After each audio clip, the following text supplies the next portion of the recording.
Good evening, non-existent viewers.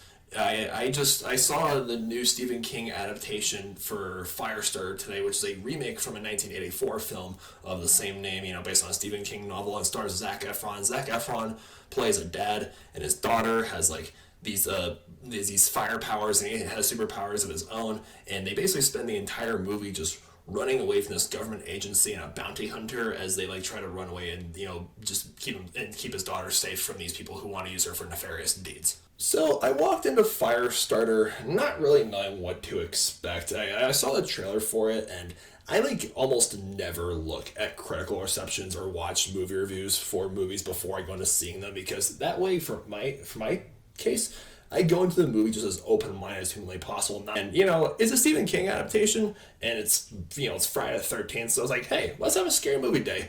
And then as soon as I walked out of as soon as I, walked out of the auditorium, I looked at my cell phone, and I was like, oh my goodness, 13% on Rotten Tomatoes? It's like, you know, personally, I don't hate this movie as much as everyone else does. But I gotta say, guys, this Firestarter movie, it's a slog. I'll give credit where credit is due. Like, this film definitely succeeded in making me sympathize with the leads, this little girl and her dad running away from these governments. You see the girl before, she's having a hard time controlling her fire powers. She's a weirdo at school. She's bullied. And there's some, certain events that I'm not going to go into because, spoilers. But I genuinely felt sorry for her. And the most interesting character in this movie is Rainbird, this Native American bounty hunter who's been hired by the government agency to just, track down these two and just kill them. Yeah, he has some of the coolest moments in the entire film. But that's where the good things about Firestarter end. It's like I said, I walk in this movie expecting a horror movie. There is nothing scary about this film, guys. There's no atmosphere. The cinematography doesn't make you feel like you're there. There was, one jump scare, in the first act of the movie that, got me, that spooked me a little bit. But other than that, there's nothing that made me have, feel tense. Nothing creeped me out. Nothing made me feel uncomfortable. Nothing made me, cringe, that good, horror cringe that you get from, a decent horror movie. It's oh, they're going there. Oh, I can't look at the screen.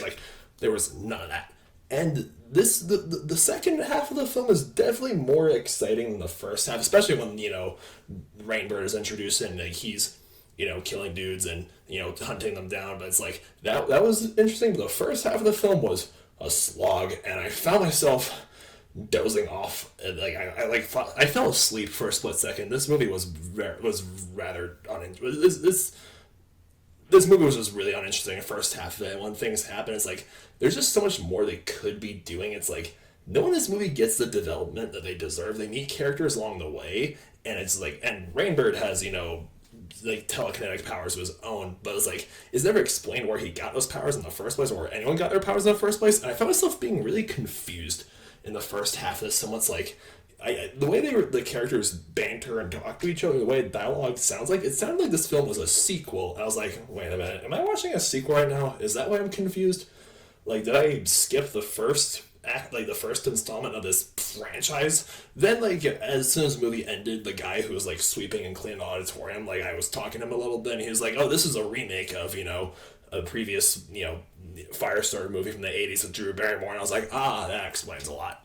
And the last, the ending to this film, there's this pretty, I gotta say, there's this last, fight scene in a facility that was pretty well executed, but literally the last, again, I'm not gonna spoil it because, it's the ending of the movie, but, the last minute or two of this movie was just why'd they do that? That's so stupid, and it doesn't make any freaking sense. So here's what I don't understand about Stephen King adaptations these days.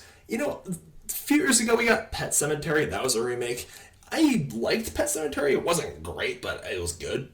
I enjoyed it. And I really like the It movies, It chapters 1 and 2. Those were also remakes, but were very well done. But it's I see, another Stephen King remake, from the film they did in the 80s for Firestarter. It's just why does this movie need to exist? The story has been told already with Drew Barrymore in 1980s. I will admit this remake did succeed in making me want to watch the original, and also remind me I still need to read The Shining and Doctor Sleep before I rewatch those movies because I still haven't watched the Doctor Sleep movie. I promised myself that I'd read the Shining book because I hear that Stephen King himself hates the film adaptation of The Shining back in the 80s, but that's off topic. It's just the whole movie. Just this movie there's just everything it does do well. Plenty of other Stephen King adaptations have done better, and it just doesn't need to exist. So yeah, make a long story short. Who the heck am I kidding? This isn't really a long story. It's just this film again. I personally don't hate as much as everyone else does, but it was disappointing. Therefore, I'm giving Firestarter 2022 a 3 out of 10 stars. It's an unlikable film. Well, this summer is getting off to an interesting start for film, I suppose. Yeah, which movie this summer are you guys looking forward to the most? Let me know in the comments down below. Personally, I'm most excited for Jurassic World Dominion. I'm planning a whole I'm toying with the idea of a whole Jurassic themed week for my YouTube channel, the week prior to that. So stay tuned. All right, thank you guys so much for watching. Don't forget to subscribe if you're new to this channel. Please hit the like button and follow me on Instagram and Twitter. Links in the description. And yeah, stay beastly.